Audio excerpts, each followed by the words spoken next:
Hello Kumba, on est ravi de t'accueillir dans ce nouvel épisode de Roto OBM pour Allô. discuter d'un sujet très intéressant puisque OBM, OBM, Kumba, pardon. Cut, allez let's go, on recommence. Allez, je C'est couperai le début. parti.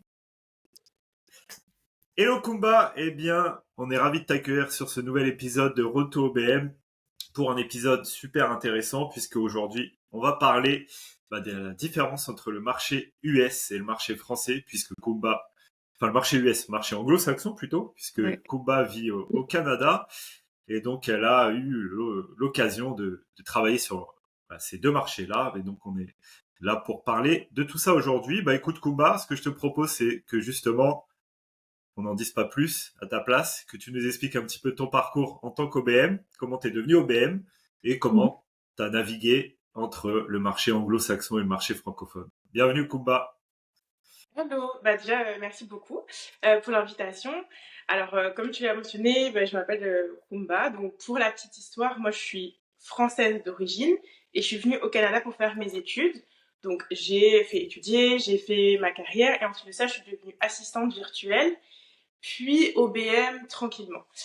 Et donc, en fait, quand je suis devenue OBM, ça a été un petit peu compliqué au début. Le mot existait, mais tout doucement. Et en fait, pour me former, j'ai dû tout simplement me retourner vers les ressources que j'avais, à savoir tout ce qui était sur le marché anglophone, parce que sur le marché francophone, c'était un mot inconnu quasiment, sauf peut-être doucement au Canada. Il y avait quelques entrepreneurs français qui savaient ce que c'était une OBM ou qui en avaient. Mais j'étais un petit peu solo sur le marché, je ne savais pas trop vers où me tourner. Donc en fait, la plupart de mes formations, je les ai faites aux États-Unis en ligne en fait. Ok. Et donc, dès le début, tu as commencé même en tant qu'assistante virtuelle, tu as commencé à travailler sur le marché anglo-saxon avec des entrepreneurs anglo-saxons ou tout de suite, tu étais plutôt sur le marché francophone? Alors, au départ, j'étais plutôt sur le marché francophone, mais francophone canadien. C'est-à-dire qu'au niveau de la Ok, culture et potentiellement des savoir-faire business, ils étaient peut-être beaucoup plus proches des Américains que des ok, Français de fou.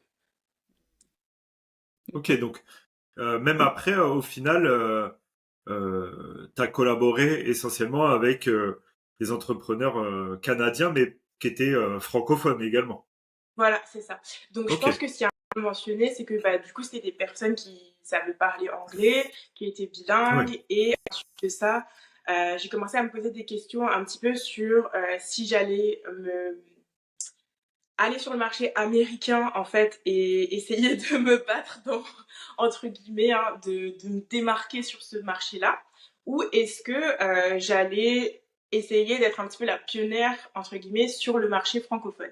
Et donc ça, c'était vraiment un gros débat stratégique que j'ai eu pendant très longtemps, et encore à cette heure-ci, de savoir est-ce que j'essaye d'être vraiment très unique dans le marché francophone en amenant ce côté-là américain, avec le fait que j'étais bilingue, ou est-ce que j'allais là où pour moi ça me paraissait beaucoup plus facile en fait, parce que le rapport business, les codes et le rapport à l'argent étaient totalement différents.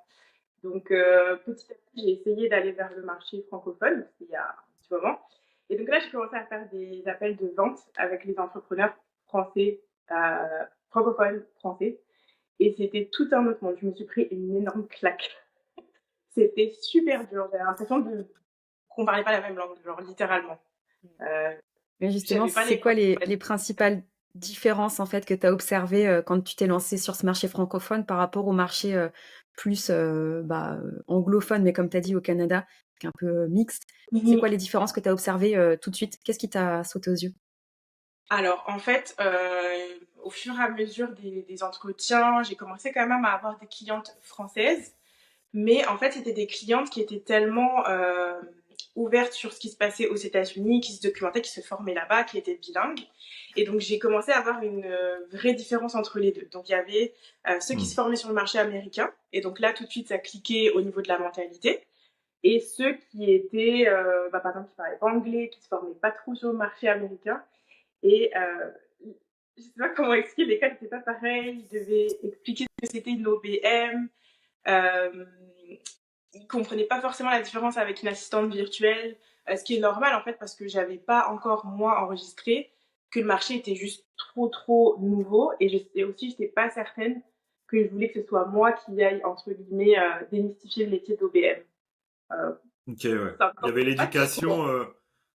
Donc une des principales différences, c'est que le marché d'Amérique du Nord, au final, Ouais. Ouais. au sens large, est plus éduqué sur le rôle d'OBM et même, j'ai même presque envie de dire, sur le business en ligne, tout simplement. Ah bah ça oui. Influencé par les US. Voilà, c'est plus avancé. Donc, Ouais, bah, tout ce qui est clairement. virtual assistance, OBM, tout ça, je pense que c'est quelque chose qui est plus démocratisé. Et Mhm. toi, quand t'es arrivé sur le marché français, tu t'es rendu compte que, bah, au final, euh, il y avait de l'éducation à faire, au final, en fait. Ah ouais. C'était ça. C'était toujours le même dilemme. Est-ce que je pars sur ce marché-là où il y a tout à faire, il y a tout à éduquer, entre guillemets, et franchement, j'étais pas super motivée, fait que pendant très longtemps, j'étais entre les deux, j'essayais de naviguer. Mais oui, comme tu dis, hein, c'est sûr qu'au niveau business en ligne, les Américains, on va pas se mentir, ils ont toujours un cran d'avance. Donc, clairement, voilà, les entrepreneurs qui avaient tous leur OBM, qui étaient tous éduqués plus ou moins sur l'avantage d'avoir une OBM versus d'autres membres dans leur équipe. Ouais, c'est clair qu'il y avait une maturité complètement différente et je l'avais pas forcément anticipé en fait. Étant donné que pour Hmm, moi, ok, il y avait peut-être un décalage de 1, 2 ans entre les deux marchés, mais là, en tout cas dans ma ok, réalité, c'était complètement autre chose, quoi. ok. Donc, malgré tout, tu as quand même collaboré avec des clientes françaises, Ouais, voilà, qui sont sur le marché français. Et bon, comme tu l'as dit, c'est quand même des personnes qui étaient influencées par la culture ouais. euh, américaine, donc ça a été plus simple et sans doute qu'elles connaissaient déjà plus ou moins le rôle d'OBM, ou en tout cas elles étaient plus ouvertes à le découvrir et à comprendre les intérêts. Et donc bah Mhm. toi, en collaborant avec ces clientes françaises là, comment tu t'es adapté justement bah, aux Ouais. différences culturelles dans le business, parce que malgré le fait qu'elles étaient quand même, j'imagine, inspirées par le, le marché US, euh, bah, elles restent françaises, donc forcément leur culture business n'est pas forcément la même. Donc toi, Ouais. comment tu t'es adapté à ça? Alors, je dirais que en fait, enfin, le travail s'est fait vraiment très naturellement avec, par exemple, les entrepreneurs pour lesquels j'ai travaillé, qui parlaient anglais et qui se formaient sur le marché. Donc, évidemment, il y avait des petites choses que j'allais adapter. Moi aussi, c'était tout un apprentissage parce que, bah, déjà, tout mon vocabulaire, la plupart, il était en anglais. Donc, j'essayais de m'adapter.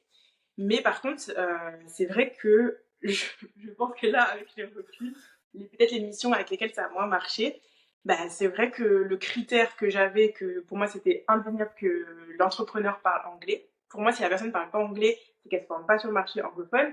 C'est que déjà, au niveau des stratégies, on manque tout un bout et il y a toute une éducation à faire.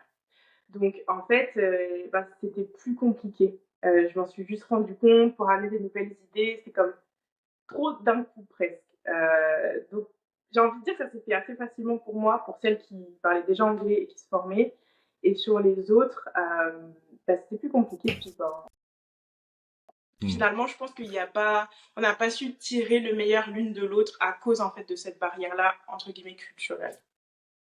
Ok. Ouais. Donc c'est Plus intéressant, finalement, ça veut dire que ouais, juste il y a un truc qui me vient, c'est que c'est pas forcément, ouais, c'est pas forcément géographique, c'est plus culturel.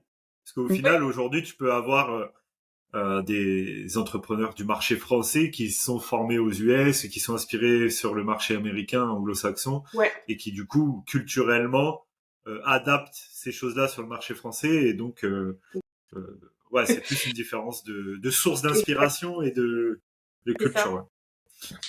Ouais, c'est vraiment, pour moi, en fait, il y a une espèce de rapidité d'adaptation, d'analyse qui se fait. C'est-à-dire que là, on a plus, du coup, on peut peut-être plus regarder les tendances, je sais pas, dans X domaines, et on va comparer et on va prendre au milieu de tout ça, on fait un espèce d'entre-deux, et on prend ce qui nous sert pour notre business. Donc en fait, c'est cette espèce de muscle de décisionnel, rapide, Hmm. d'englober des informations.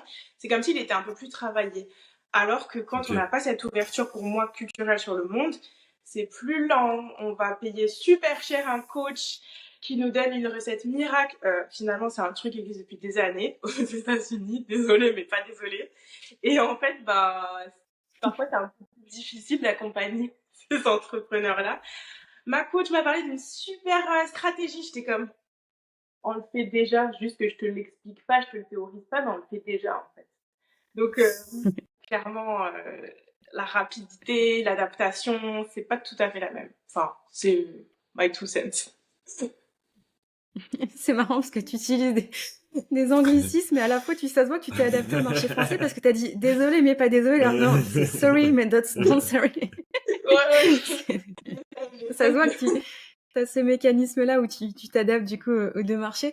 Mais ce qui est intéressant en fait dans ce que tu dis, c'est aussi plus en fait, c'est une différence dans la façon presque de faire du business. Ou est-ce que tu l'as ressenti cet effet un petit peu en France, dans la mentalité peut-être de certains entrepreneurs, on a l'impression que le marché il est très petit, que dès qu'il y a un concurrent, tu vois, c'est la fin du monde, etc. Peut-être qu'aux US, ils ont un petit peu plus cette Le marché est plus conscience grand, de la ouais. réalité, que le marché il est énorme et que en fait dans la mentalité en fait il y a un marché, il y a déjà plusieurs acteurs, c'est pas grave, on se lance quoi. On se dit pas que le marché il est saturé. Ah ouais. Ah mais alors là, vraiment, effectivement, c'est deux mondes sur ce niveau-là. En tout cas, par rapport aux formations, etc., que j'ai pu faire, oui, clairement, il y a assez de clients pour tout le monde dans l'approche, versus, ben oui, comme tu dis, la mentalité, elle met encore du temps à bouger, en tout cas au niveau business sur le marché français. Euh, ça m'est arrivé vraiment plusieurs fois où j'arrivais peut-être avec une idée, une stratégie pour, je sais pas, un lancement par exemple, et mes clients étaient comme, alors c'est trop cool, mais là c'est un peu trop tôt. Franchement, ça va mettre, on peut pas faire ça, ça marche pas sur ce marché-là. Il y a certains codes, donc on changeait en fait graduellement les stratégies, mais on pouvait pas arriver tout d'un coup avec quelque chose de trop nouveau parce qu'on savait qu'on allait perdre une bonne partie du bassin client. Ouais, effectivement, l'approche, elle n'est pas tout à fait pareille et ça change beaucoup aussi l'approche qu'on va avoir par rapport au business. Si on sait qu'on peut avoir plein de clients, que pour nous, le marché francophone, c'est pas juste la France, déjà, ça change. On va aller chercher beaucoup plus de monde si on regarde les francophones sur le monde entier versus juste sur un pays, en fait. Donc, ouais.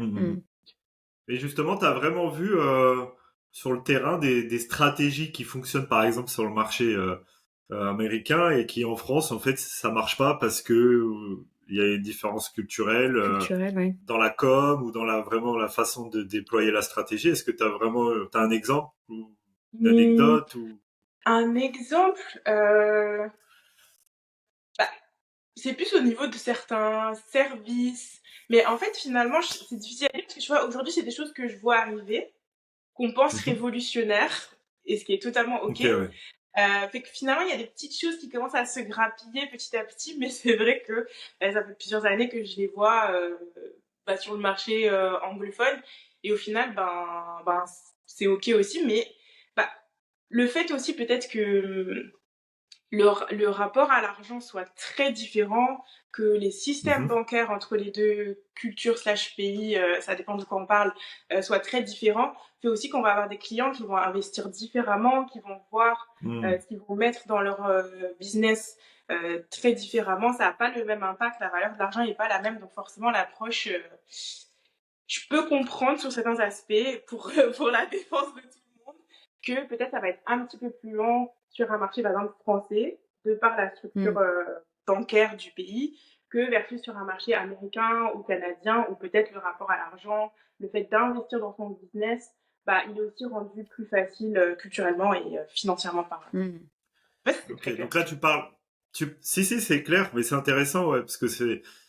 Le rapport à l'argent, effectivement, je pense que c'est une grosse différence culturelle dans le business en tout cas. Et comment ça se matérialise? Tu parles de quoi? Toi, tes clients que tu accompagnes en tant qu'OBM qui peut-être sont en France plus réticents à investir dans des outils, dans des freelances, dans des ressources, ou alors tu parles des clients de ces clients-là où justement les stratégies vont être un peu différentes pour aller justement chercher plus de clients parce que en France les gens sont peut-être pas de la plus même réticents façon. à investir.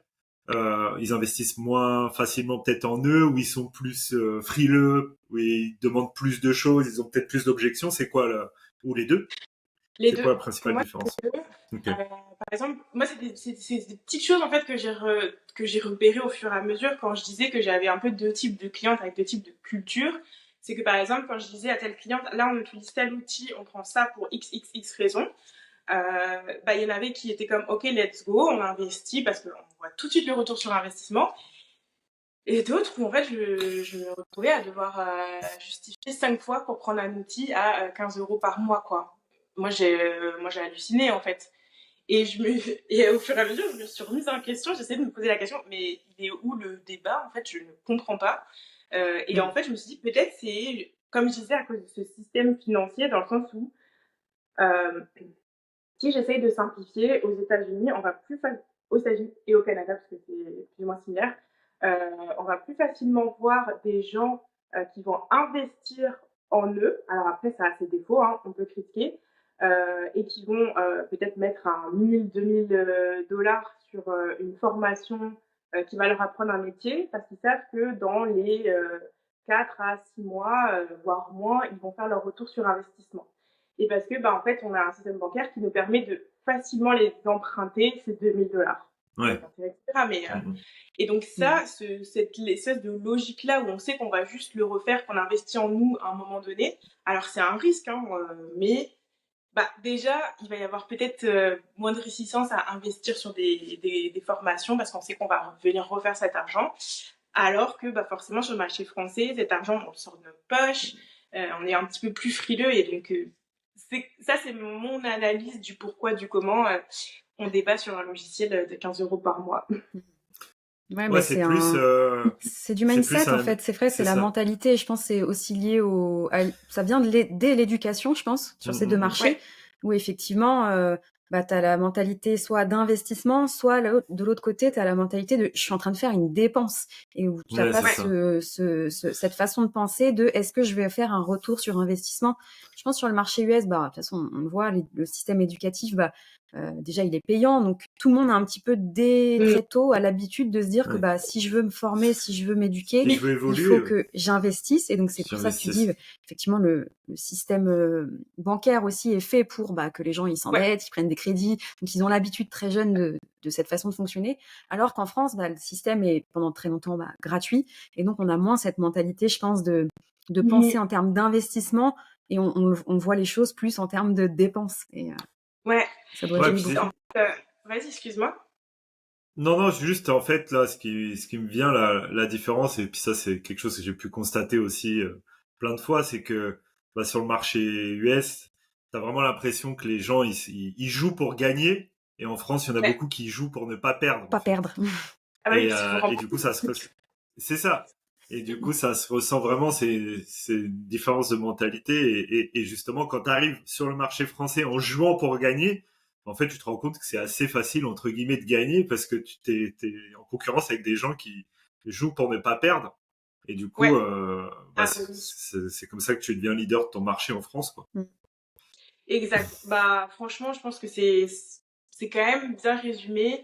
Je dois aussi dire que, bah, ne serait-ce que sur la politique, entre guillemets, là, je vais parler juste du Canada, mais en fait, enfin, pour moi, c'est clairement encouragé d'entreprendre, par exemple, dans un pays comme le Mm. Canada versus un pays comme la France.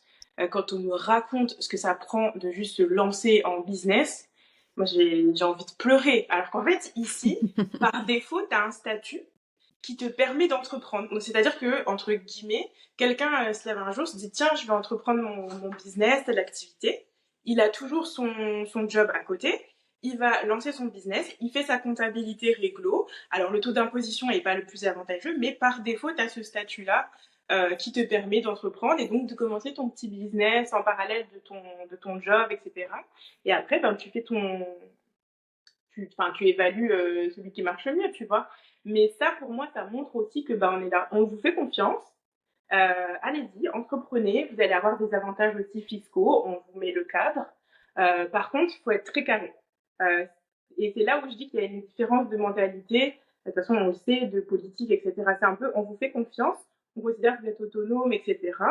Lancez-vous, essayez de faire de l'argent. Dans tous les cas, c'est avantageux pour tout le monde. Enfin, on a des individus qui font beaucoup de sous, etc.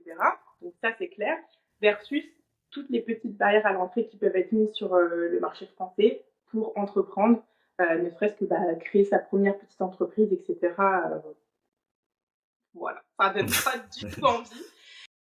Moi, c'est vrai qu'en travaillant avec des clientes françaises, forcément, quand le chiffre d'affaires grandissait, des fois, j'étais un petit peu obligée de me former sur la fiscalité pour aller voir, je sais pas moi, les formes statuts, d'entreprise, ouais, etc. Et en c'est fait, ça. quand je voyais les barèmes, par exemple, à partir de X, on est imposé à temps, j'avais envie de pleurer pour mes clientes. Franchement, non mais je me retenais, j'étais genre bon, ok, mais en fait, ça m'est déjà arrivé, moi, de m'énerver plus que mes clients parce que j'ai halluciné complètement. Genre, Le pays le là, à plus partir de taxé ce du seuil, monde. on Hein. est considéré, comme C'est ça. super riche, quoi. Genre, Ouais. Après, à l'inverse aussi, sur le marché canadien, j'imagine que c'est comme aux US, bon, bah, t'as pas de filet de sécurité, quoi. C'est Ouais. marche ou crève. Si tu te loupes, quoi. Alors, ça, à partir d'un certain moment, enfin, t'as quand même des aides, parce qu'après, moi, je suis au Québec, donc peut-être que c'est aussi différent des autres Encore provinces. différent, ouais. Ouais. Et Atlas, donc t'as quand même des initiatives pour, pardon, comment on dit, investir dans, je sais, dans ta santé ou dans ta retraite. Et j'ai Ouais. oublié le mot. Donc t'as quand même Oui, la t'as quand même sécu, des idées de sécurité. Mais après, protection moi, je suis au sociale. Québec, donc voilà, c'est potentiellement très cadré. Je pourrais pas parler pour le reste du Canada. Ok. Mais oui, Ok, c'est vrai ça. que tu vas prendre tes assurances seul. Enfin, t'es un petit peu plus autonome là-dessus. On te fait confiance. En fait, tu gères. T'as les avantages et les Ouais. inconvénients.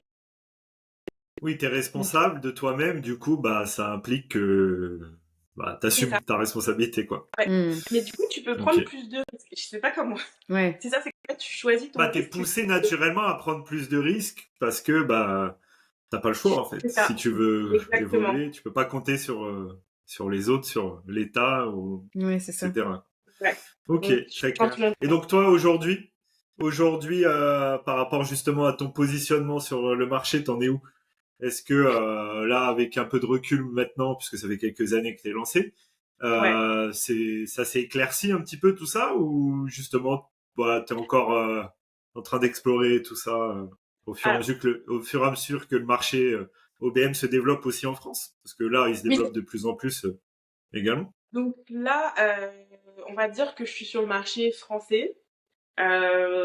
Un de mes critères qui reste quand même, et finalement, à chaque fois que je ne respecte pas, il y a un truc qui marche pas, c'est quand même le fait que j'ai un entrepreneur qui parle anglais et qui se forme un minimum sur le marché anglophone. Mhm. Donc pour l'instant, je suis sur le marché français, mais j'avoue que dès que je panique, parce que ça nous arrive à tous, je me dis non, mais je vais retourner chez l'anglophone. C'est simple. Il y a pas de chichi. C'est comme c'est simple. A, B, C, D, c'est fait. Donc j'avoue qu'à chaque fois que je panique, je repense à faire un business de bureau en anglais, quoi. Donc voilà.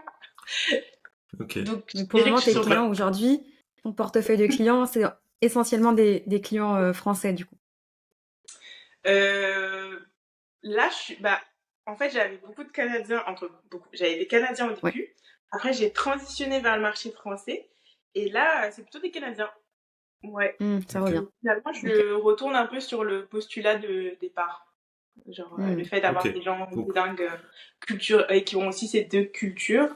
Ouais, fait que là, je suis plus au niveau du Canada. ok. Donc au final, t'as pas vraiment tranché sur un positionnement à part entière. C'est juste plus par opportunité. Ouais, Tu c'est te. ça. Ok. C'est ça, et Ça marche. en fait, pour moi, c'est un peu prendre le meilleur des deux mondes. Donc, en fait, en Mhm. fonction de là où c'est mieux, et c'est là où en fait, je me rends compte que ça fit mieux finalement avec ces clients aussi qui ont cette, entre guillemets, cette double culture.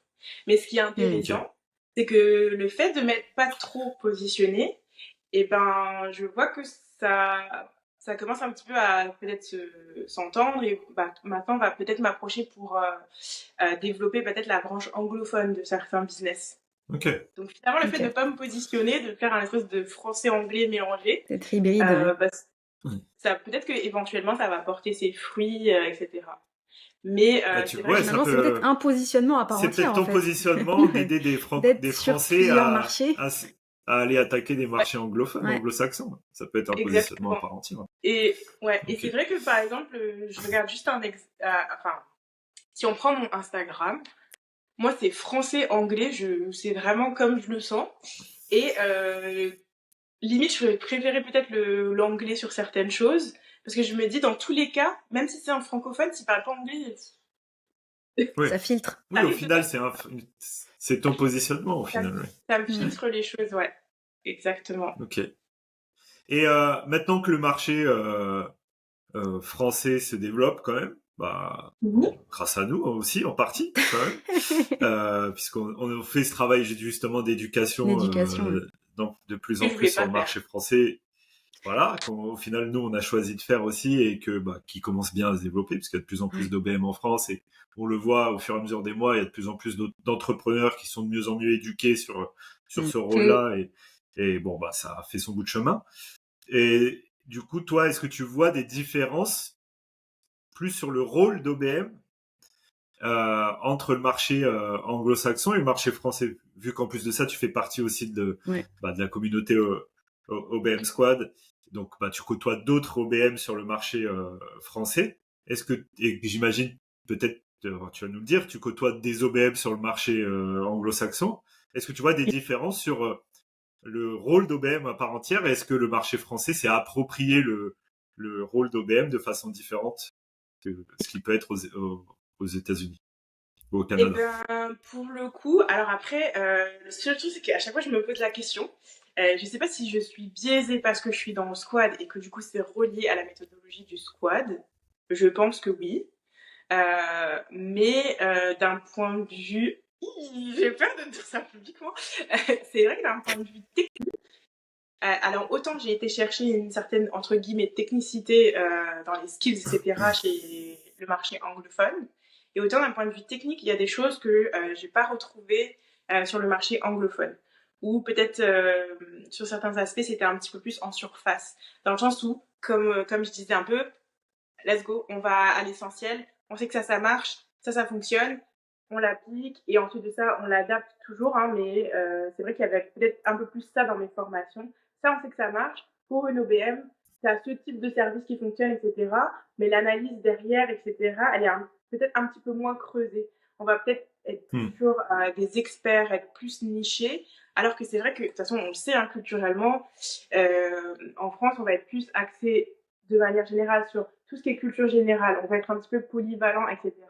Et du coup, en termes de méthodologie, bah là, je commence à le retrouver dans ce que je suis en train d'apprendre, notamment dans le squat. Donc, je sais pas si c'est clair, Ok. mais c'est un peu, pour moi, Ouais, ouais. marché Bah, anglophone, technicien, très spécialisé, donc très très bon dans ce qu'ils Mm. font, et francophone, on est un petit peu plus plus diversifié. généraliste. Plus Ouais. Ouais, généraliste. Mais c'est et normal aussi, ça s'explique par le fait que le marché est moins sophistiqué en France, donc forcément, ouais. les personnes qui y viennent, elles sont plus généralistes, tandis qu'aux US et sur le Il y a marché déjà plus anglo-saxon, de... vu qu'il y a plus de monde et que le marché est Ouais. plus mature, il y a des gens qui sont obligés de se spécialiser pour se différencier. Pour se Et je pense que différencier, ça ouais. Oui, ouais, s'explique. Et c'est ce qui va de toute façon se passer aussi en France Ouais. dans les mois, les années à venir, et que Ouais. les OBM, vu il y aura de plus en plus d'OBM, et pour se différencier, il va falloir C'est ça. trouver son positionnement, se spécialiser Mhm. vraiment sur là où on excelle le Ouais, plus. Donc je pense que ouais, au final c'est exact. Bah, assez normal et c'est assez ça. cohérent. Ouais. Aux Est-ce US, en que, et plus, on remarque pour, les business sont plus développés, ils font des volumes de chiffre En d'affaires plus plus, importants puisque bah, le marché est plus gros. Et c'est pas rare de voir sur le marché US un entrepreneur qui embauche plusieurs OBM avec chacune sa ouais, spécialité. Alors que ça, mhm. en France, on le voit pas, je l'ai Bah pas pour le encore moment vu, non, pas encore. Ouais. ou alors ça doit être assez rare. Déjà parce que bah, les OBM, il y a moins d'OBM qui se spécialisent, comme tu viens de le dire, et parce que ouais. peut-être aussi au niveau Bah, chiffre les business d'affaires sont moins gros, ouais, c'est c'est ça, ça. les business sont moins Mhm. gros et donc bah T'as pas ils ont besoin. plus besoin Mm. d'OBM qui vont toucher un petit peu à tout, plus que d'avoir, je sais pas, une OBM spécialisée sur quelque chose et une autre sur autre chose. Mhm. Ouais, c'est vraiment un bon point. Et effectivement, je sais plus, je pense que j'en avais parlé vaguement une fois, mais moi, je pensais déjà, en commençant, à me spécialiser, mais dans la sphère OBM. Je voyais déjà un certain positionnement parce que justement, je regarde ce qui se fait sur le marché américain et que j'anticipe un peu la tendance qu'il va y avoir sur le marché francophone. Et donc, c'est vrai que si on regarde un parcours un peu typique, classique, tu vas avoir sur le marché anglophone l'assistante virtuelle qui devient OBM et ensuite de ça, tu as deux branches. Donc, soit finalement, elle se spécialise, donc elle enlève complètement l'étiquette OBM, soit finalement elle va se pousser mais plus du côté OBM et prendre un rôle un peu plus senior au niveau des OBM. Donc oui, effectivement, tu as d'autres rôles qui managent les OBM. Et donc là, on voit que Ouais. ça tout se repositionne. Et c'est vrai que là, sur le marché francophone, si je commence à mentionner ces trucs-là, etc., alors je commence à le mettre un peu sur mes profils parce que moi, justement, je vise ces entrepreneurs-là qui vont aller chercher ce type de profil un petit peu plus niché, on va dire. Mais sur le marché francophone, laisse tomber, j'ai dit OBM parce que c'est l'étiquette pour l'instant qui est valide, qui commence à être comprise et reconnue. Mais ouais, effectivement, c'est déjà en train de se spécialiser. En fait, il y a déjà des formations pour aller plus loin que ça dans Mm. ouais. Ok, ça marche. Et donc, parce que là, on parle du marché anglo-saxon français. Et j'imagine il y a plein d'autres marchés, tu vois, espagnol, portugais, Ah ouais. où ça va forcément, de toute façon, s'étendre Émerger également, aussi. puisque émerger, puisque bah, de toute façon, nous, tu vois, par exemple, on est au Portugal, et quand on Ouais. voit, souvent, je vois passer les publicités portugaises sur les réseaux sociaux, et en fait, je vois que la culture, enfin les méthodes, les stratégies utilisées ressemblent beaucoup à ce qu'on pouvait faire en France sur le marché il y a quelques Ah années. ouais. Donc je pense Ouais. il y a encore, tu vois, il y a encore un décalage supplémentaire par rapport aux US. Bien souvent, ce qui se passe, c'est Mhm. que bon, malgré tout, en France, on n'est quand même pas si en retard que ça par rapport au reste du monde. Bien souvent, ça commence par le Non. marché anglo-saxon. Le marché français est un des premiers à être arrosé un petit peu de tout ce qui peut se passer sur le marché anglo-saxon. Et après, tu as autres marchés comme espagnol, portugais, Mhm. qui sur lesquels ça ruisselle.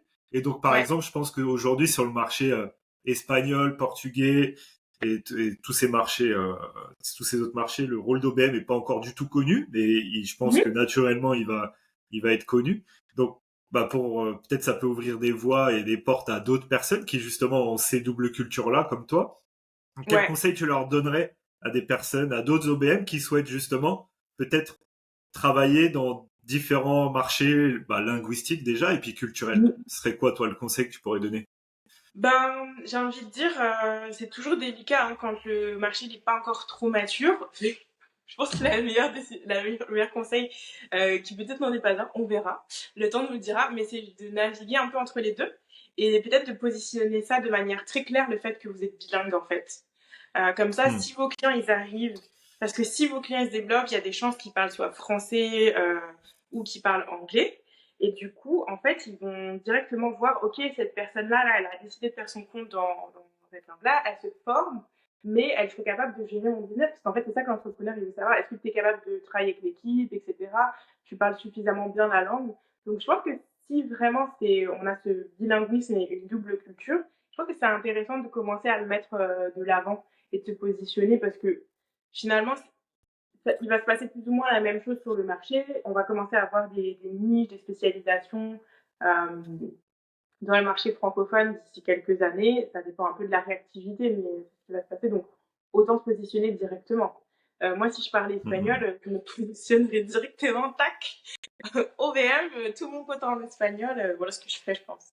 Parce que dans tous les Ok. cas, si tu es sur le marché français, bah là, ça commence à venir, donc tu en trouveras des clients sur le marché français. Par contre, si tu te positionnes direct sur, par exemple, le marché hispanophone, bah, c'est aussi Ouais, c'est ouais. tactique. Tu vois. Euh, Donc c'est une force au final. C'est une force et faut pas hésiter à la mettre en avant.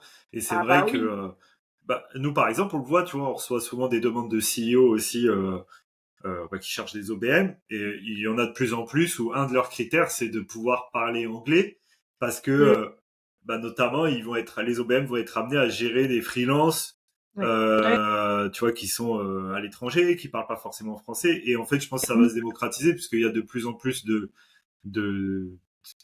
d'entreprises, de business qui font ce qu'on appelle du ouais. offshore, c'est-à-dire qui vont chercher des Le compétences talent. euh, à l'extérieur et dans des autres pays, tu vois, Mhm. par exemple, aujourd'hui, vu que la plupart des Le business marché peuvent mondial est travailler à ouvert, donc distance, c'est ça. Ouais. Mais tu Non. vois, et en plus de ça, je pense que malgré tout, la culture aussi en France, elle est en train de changer, puisque nous, tu vois, on côtoie aussi pas mal de petits jeunes, tu vois, qui sont sur le marché, qui arrivent fort, Et on se rend compte que eux, par contre, ils ont vraiment bercé dans la culture anglo-saxonne. Ils se sont formés avec tous les entrepreneurs du web américains, etc. Et du coup, il y a quand même cette nouvelle vague un peu en France où justement, tu vois, c'est les entrepreneurs. D'ailleurs, ils vivent pas en France pour la plupart. Ils sont un Ils peu sont partout dans le expatriés monde, très tôt. soit expatriés à Dubaï, dans d'autres pays, etc. Et ils ont tout de suite un peu ces codes qu'on peut avoir aux US. Et du coup, ils cherchent aussi des personnes. Malgré tout, la barrière de la langue est importante et ils cherchent des personnes francophones, mais qui ont aussi cette mentalité. Donc je pense que c'est aussi en train de s'ouvrir. Exact. Et que ça va s'aligner, ouais. Ouais, c'est pour ça que depuis tout à l'heure, j'essaye un petit peu de faire la nuance entre la langue en elle-même et la culture. En fait, c'est vraiment comprendre en fait, c'est génial d'avoir ces deux cultures-là. On parlait de deux marchés différents, mais parce que derrière, ça permet de faire le filtre. Par exemple, moi, quand je regarde une formation, il y a des trucs, ça m'arrache le cerveau, quoi. Quand je l'entends, je suis comme, ça, non, c'est pas éthique pour moi, ça marche juste pas. Bullshit. Mais du coup, je peux faire ce filtre-là un peu plus doux. Je tamponne ce qui est super pertinent et je fais la même chose sur les deux marchés. Et finalement, ça crée, en fait, on crée son propre style par le d'écouter ce qui se passe sur ces deux marchés. Donc ouais, c'est plus, on va dire la culture, au final, elle va s'harmoniser puisque de toute façon, on est de plus en plus dans un marché mondial et tu vois, aujourd'hui, il est pas rare, même dans des business comme les nôtres, de collaborer avec des personnes qui sont dans d'autres pays, qui ont d'autres cultures différentes, mais la culture du business est en train de d'être plus homogène, du business en ligne en tout cas, parce que tout le monde a les mêmes codes, tout le monde se forme de toute façon plus ou moins au marché US, et même les gens qui forment, la source elle est sur les marchés US au final, donc au final ça ruisselle sur tous les autres marchés, donc tu vois les codes.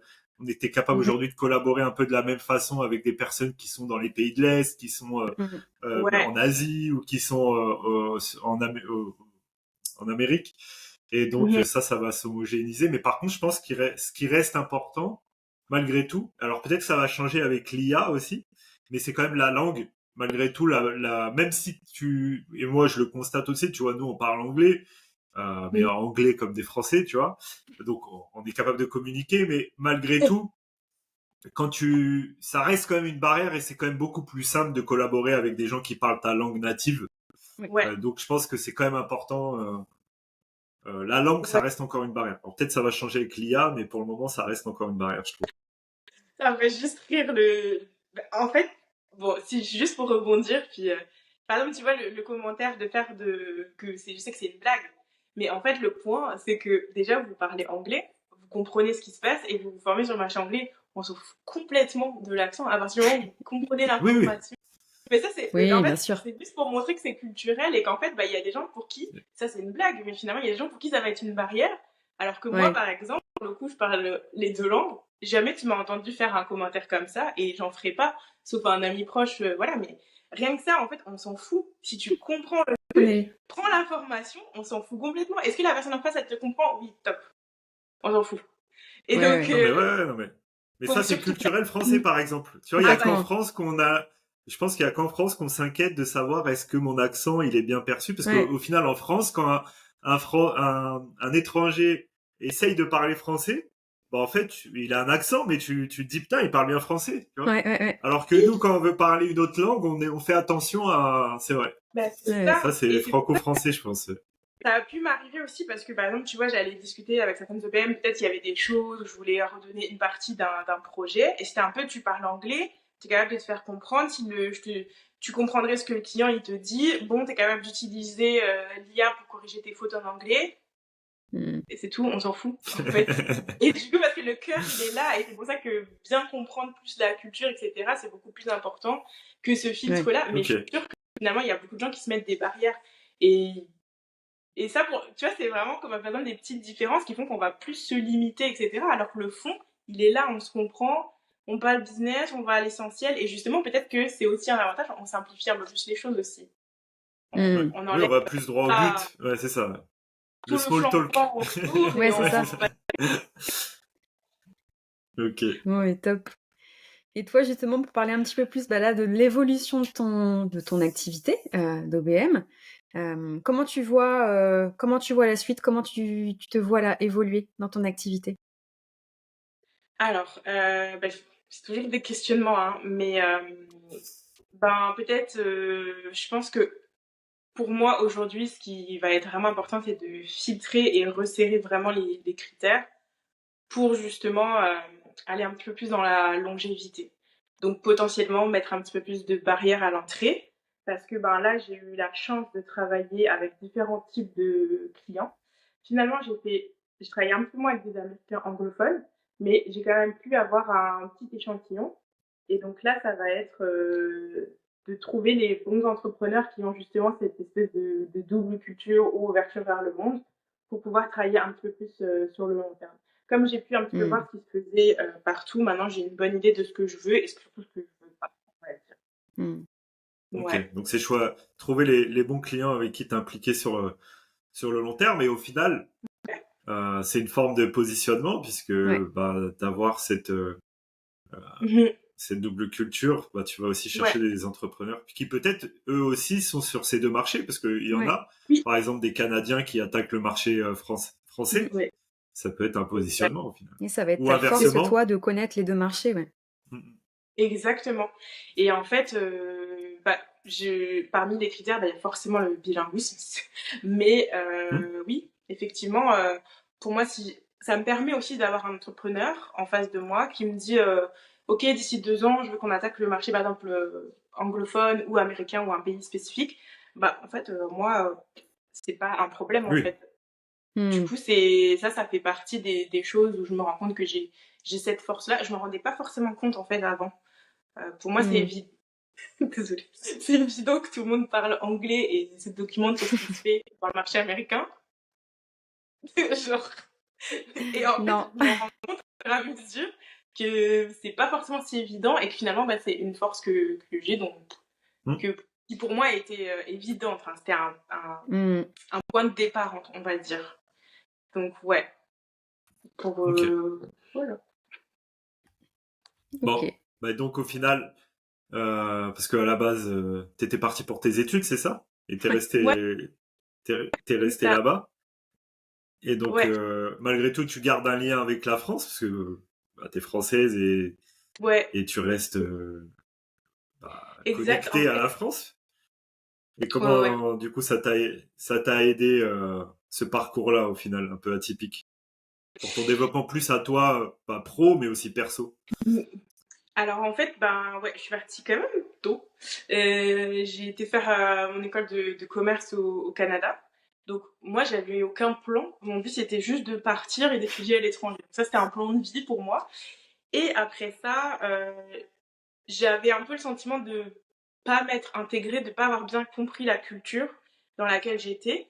Et je voulais pas rester sur cet échec-là, en tout cas culturel, on va dire. J'ai voulu me dire, c'est pas grave, je vais rester pour ma carrière et je vais intégrer ça, je vais comprendre les codes, etc. Alors, j'ai appris après, du coup, parce que je connaissais pas le marché francophone, que les codes dans le monde du travail et de l'entreprise sont totalement différents. J'avais ma petite idée, mais pas à quel point il y avait une différenciation. Donc moi, j'ai commencé comme ça sur le marché canadien, j'ai travaillé en aéronautique, j'ai absorbé tous les codes business, communication, etc. Et après, je suis restée pour X ou X raisons. Et finalement, je suis restée quand même 10 ans. Et je me rends compte que toute ma vie de jeune adulte, je l'ai faite au Canada. Et moi, qui dans ma tête était un peu en mode, non, je suis immigrée, je suis dans une terre qui n'est pas la mienne. Je suis nouvelle ici. En fait, je me rends compte après coup que finalement, je suis peut-être un peu plus canadienne que ce que je pense. Notamment Mmh. dans mes codes, dans mes façons de parler aux gens, juste de travailler en fait. Et ça, je me rends compte parce que justement, j'ai fait ce shift-là de retourner entre guillemets travailler avec des Français. Et la claque que je me suis prise, j'étais comme mais qui sont-ils? Je comprenais rien. Culturellement, j'étais genre mais ils sont. Qu'est-ce qui se passe quoi? J'ai été complètement perdue et je n'avais pas du tout capté à quel point j'étais devenue canadienne entre temps. Ouais, tu t'es Donc complètement Ok. imprégné de la culture, ouais. ouais, mais Et pour du moi je coup, me. pour la suite, tu te vois où alors? Toujours au Canada ou t'as d'autres idées? Bon, alors là déjà je quitte le Canada. Donc Ah, suite, je me vois, je sais pas comment on dit, citoyenne du monde. En gros, Nomade. Nomade.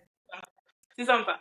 Donc Ça en va. gros, l'idée c'est d'être nomade entre guillemets pendant un certain temps. Et aussi, j'ai toujours ma petite idée en arrière de la tête d'aller rencontrer des entrepreneurs francophones à l'étranger, justement, pour voir Ok. qu'est-ce qui se passe. Donc, on a un peu une idée de où est-ce que les gens vont s'installer, etc. Et l'idée, c'est peut-être d'aller faire ces pays, discuter avec eux et voir ce qui se passe, en fait. Parce que Donc peut-être que c'est t'imprégner là où... finalement d'autres cultures encore et d'autres Ouais, expériences de personnes qui eux aussi ont ce côté un petit peu multiculturel, quoi. Ok. exactement. Et l'avantage aussi de voir tout ça, c'est de voir les bases, les non négociables. Dans le sens où peu importe ta culture, si tu fais du business, à un moment donné, il faut A, B, C, D. Ça, c'est pas discutable, en Ouais. fait. Les C'est ça fondamentaux, qui quoi. est le fait de comparer. C'est de Ok. juste prendre le Ok, meilleur donc il y a de... peut-être encore un positionnement encore plus affiné alors à venir. Mm. Ok, Top. top. Parce que là, en plus, t'étais où? T'étais au Brésil, non? C'est ça? Oui, Il je y a pas viens de longtemps. passer 5 Ok, mois au Brésil. Donc, ok. encore autre chose. Et j'ai été faire une conférence à Porto Rico, donc, mais avec plus des Américaines qui venaient du continent, entre guillemets. Euh, et alors là, c'était encore autre chose culturellement, business. Et mon cerveau, il tourne trop vite là. Mais ce qui est cool, c'est que le fait d'avoir dû s'adapter à ces deux cultures fait que je suis tout le temps en mode analyse. Donc en fait, par exemple, là, j'ai été à cette conférence très américaine. Et en fait, moi, ce que je faisais, c'est que je passais mon temps à analyser. J'analysais le business model, de ce que quand les gens y parlaient, j'avais toujours ces petits trucs en tête. Et donc, dans ma tête, je voyais des schémas, des trucs. Et donc, à chaque fois, je suis en mode analyse et je suis comme, ah, ok, ça c'est cool, ah, c'est donné ça. Donc, ça, c'est des formations professionnelles qui commencent à arriver. Mais voilà. Donc, Ok, regarde ce qui me correspond aussi et ce qui peut correspondre à mes clients. Voilà. super. Bon, bah, final, ça sera Kumba, l'OBM du monde, quoi. Alors. Yes. Voilà. Et je pense que c'est le bon terme pour conclure cet épisode. Merci beaucoup, Kumba, pour ton Merci. partage. Ouais. C'était Merci. super intéressant de voir que il y a plein de belles choses à faire en fonction, Mm. aussi, on en revient toujours au même point de ce qu'on aime dans la vie et de qui on est. Et toi, c'est quelque chose, aller explorer une nouvelle culture, c'est quelque chose qui est dans ta personnalité et qui du coup s'exprime dans ton Ouais. business. Donc c'était ça qui était hyper intéressant Ouais. à entendre aujourd'hui. Merci beaucoup, Kumba. Merci Merci Kumba. beaucoup. À très Allez, à vite. très vite. Ciao, Ciao, ciao. ciao.